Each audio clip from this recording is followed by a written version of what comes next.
ইসলাম কোনদিনের শিক্ষা দেয় না যে এক অপরকে অন্যায়ভাবে তাকে মারো, পিটো, তার অন্যায়ভাবে মাল ভক্ষণ করো, তার জমি দেবে না। এইরকম শিক্ষা ইসলামে দেয় না, এইরকম শিক্ষা কোরআন এবং হাদিসে দেয় না, এইরকম শিক্ষা কোন নবী রাসূল দেননি। বরং কোরআনের মধ্যে আল্লাহ রাব্বুল আলামিন বলছেন, কেউ যদি অন্যায়ভাবে একজন মানুষকে যদি কতল করে দেয়, সেই জন্য সমস্ত মানুষের কতল করলো, একটা না। কি বলছেন? মান কাতালা নাফসান বিগাইরি নাফসিন আও ফাসাদিন ফিল আরদ ফাকান্নামা কাতালা নাস জামিয়া।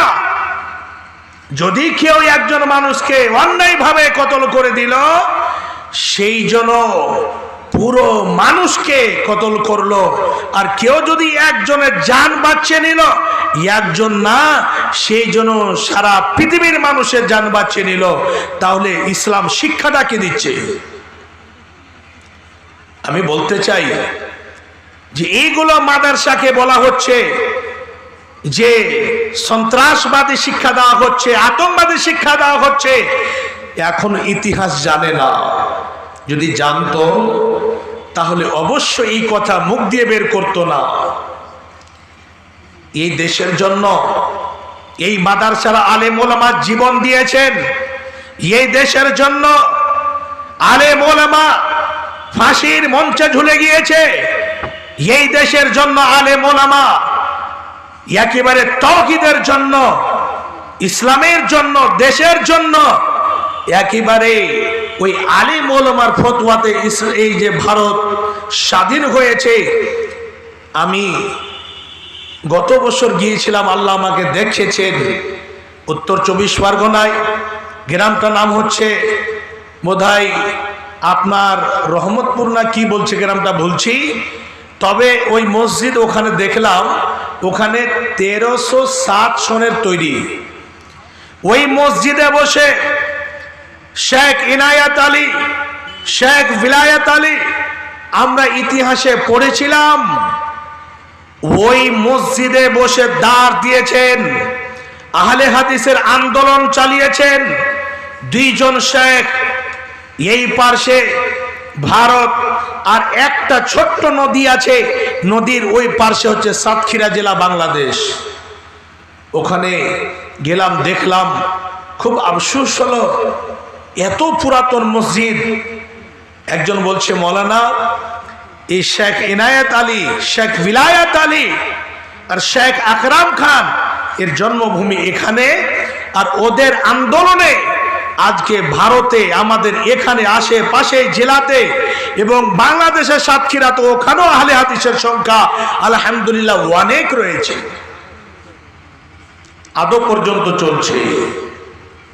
বাপজান আমার মা জননী আলেম ওলামা কত কষ্ট করেছেন। আলেম ওলামা খাস করে এই দ্বীনকে বাঁচার জন্য, তাওহীদকে সারা পৃথিবীতে ছড়িয়ে দেওয়ার জন্য যেই মতো নবী রাসূল এত কষ্ট করে দ্বীন প্রচার করেছেন, সেই মতো আলেম ওলামাকে যে রেখে গিয়েছেন, তারাও ইসলামকে প্রচার করার জন্য, তাওহীদকে বাড়িতে বাড়িতে পৌঁছাবার জন্য এইরকম আহলে হাদিসের বড় বড় মুহাদ্দিস মুফাক্কির একেবারে রাত দিন এক করে তারা কাজ করে গিয়েছেন। তারাও এই মতো মাদ্রাসাতে শিক্ষা অর্জন করেছেন। বাপজান, আমার যুবক ভাইয়েরা,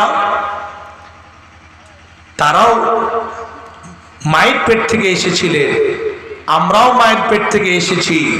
তবে মা কেমন হতে হবে, ছেলে কেমন হতে হবে, বাবা কেমন হতে হবে, অবশ্যই যদি শিক্ষিতা মা হয়, শিক্ষিত বাবা হয়, তাহলে অবশ্যই এই ইসলামটাকে বুঝবে, কোরআন বুঝবে, হাদিস বুঝবে। এই মাদ্রাসাতে শিক্ষা কি দেওয়া হয়, এই মাদ্রাসাতে শিক্ষাটা কি দেওয়া হয়, কি শিক্ষা অনেক রয়েছে, কিন্তু একটা নিয়ে আমি আলোচনা চালু করছি। এই মাদ্রাসাতে ছেলে মেয়েদেরকে এত সুন্দর করে শিক্ষা দেওয়া হয়। কিসের শিক্ষা? ওরে আমার বান্দারা, ওরে আমার বান্দিরা, আল্লাহ রাব্বুল আলামিন কত সুন্দর করে ফয়সালা করে দিয়েছেন। আল্লাহ রাব্বুল আলামিন সুন্দর করে ফয়সালা করে দিয়েছেন, ওরে আমার বান্দা, আমি তোমাদেরকে পৃথিবীর বুকে পাঠিয়েছি কিসের জন্য? উদ্দেশ্য হলো তোমরা জমিনের বুকে গিয়ে আমার সিফতোসানা করবে, আমার পুজো পাঠ করবে। খাস করে আল্লাহ রাব্বুল আলামিন বললেন, ওয়াকাদা রাব্বুকা আল্লা তা'বুদু, তোমরা এক নম্বরে কাজ করবে, তোমাদের কাজ হবে সেটা হলো আমার বিধিবিধান মেনে চলবে, আমার আগাদিকে মাথা নত করবে, আমার ইবাদত বান্দেগি করবে, আমার পুজো পাঠ করবে। আল্লাহ রাব্বুল আলামিন এই ইবাদতের জন্য আমাদেরকে পৃথিবীর বুকে পাঠিয়েছে। আল্লাহর সর্বপ্রথমে ফয়সালা হলো যে আমি আমার বান্দা বান্দীদেরকে পৃথিবীর বুকে পাঠিয়েছি, এক নাম্বার মূল কারণ হচ্ছে তারা আমার ইবাদত বান্দেগি করবে। যা কিছু চাওয়া পাওয়া হবে, যা কিছু প্রয়োজন হবে, সেটা আমার কাছে চাইবে। বাপজান আমার, 5 ওয়াক্তের সালাত আল্লাহ রাব্বুল আলামিন দিয়েছেন। 5 ওয়াক্তের সালাত আদায় করতে হবে। আবার 1 মাসের ফরজ রোজা রেখেছেন। মাহে রমজানুল মুবারক, এই মাসে 1 মাস একেবারে 1 থেকে টানা 30 খানা রোজা রাখতে হবে। আবার মাল হতে গেলে যাকাত দিতে হবে। এই রকম করে ইসলামের স্তম্ভ রয়েছে 5 খানা, ইসলামের খুঁটি রয়েছে 5 খানা। আল্লাহ রাব্বুল আলামিন বলেন, বান্দারে তোমরা শোনো, আমি তোমাদেরকে সুন্দরভাবে সৃষ্টি করেছি, তোমাদেরকে আমি গরু মহিষ ছাগল ভেড়া করে সৃষ্টি করিনি। আমি আল্লাহ তোমাদেরকে আমি পা থেকে মাথা পর্যন্ত কোটি কোটি নিয়ামত দিয়ে সৃষ্টি করেছি। বান্দা তুমি শুনে নাও, আমি তোমাদেরকে চলার জন্য 2 পা দিয়েছি, কাজ করার জন্য 2 হাত দিয়েছি, শোনার জন্য কর্ণ দিয়েছি, দেখার জন্য চক্ষু দিয়েছি। ওরে বান্দা, আমি তোমাদের সব থেকে অতি উত্তম করে সৃষ্টি করেছি। ওরে আমার বান্দা, আমি তোমাদের যত নিয়ামত দেওয়া, যা জিনিসের প্রয়োজন, আমি একটা একটা করে তোমার শরীরের মধ্যে আমি কোটি কোটি নিয়ামত দিয়েছি। বাপজান, আমার মা জননী, এই জায়গাতে একটিবার লক্ষ্য করুন যে আমাদেরকে কুকুর মহিষ ছাগল ভেড়া শৃগাল শুকর করে তৈরি করতে পারতেন। আল্লাহ রাব্বুল আলামিন সূরা 3 মধ্যে চ্যালেঞ্জ করে বলছেন, বান্দা লাকাদ খালাকনাল ইনসানা ফি আহসানি তাকওয়িম, আমি আল্লাহ তোমাদেরকে সবচেয়ে অতি উত্তম করে, ইনসানকে মানব জাতিকে সবচেয়ে ভালো করে সৃষ্টি করেছি। কেন? দেখবেন গরু মহিষ ছাগল ভেড়ার প্রতি 5 ওয়াক্তের সালাত ফরজ নাই। যতগুলো আল্লাহর মাখলুকাত রয়েছে ওদের উপরে রোজা এবং নামাজ ফরজ নেই। কিন্তু কোরআন যদি পড়েন, আল্লাহর কোরআনটা একটিবার খুলবেন, ওই জায়গাতে পেয়ে যাবেন যে শুধুই আমরাই শুধু আল্লাহকে স্মরণ করি, আল্লাহর ইবাদত বান্দেগি করি, এটা কথা না। আমরা 5 ওয়াক্তের সালাত আদায় করি, কেউ করে না, কেউ শুধু রমজান মাসে পড়ে, অন্য দিনে পড়ে না, এরকম অবস্থায় আমরা আছি। কিন্তু আপনার দিন 12 ঘন্টা, রাত 12 ঘন্টা, এই 24 ঘন্টার মধ্যে যতগুলো আল্লাহর মাখলুকাত রয়েছে, ওই সমস্ত মাখলুকাত নিজ নিজ ভাষায় আল্লাহ রাব্বুল আলামিনকে স্মরণ করে। আল্লাহ বলেন, ইউসাব্বিহু লিল্লাহি মা ফিস সামাওয়াতি ওয়াল আরদ।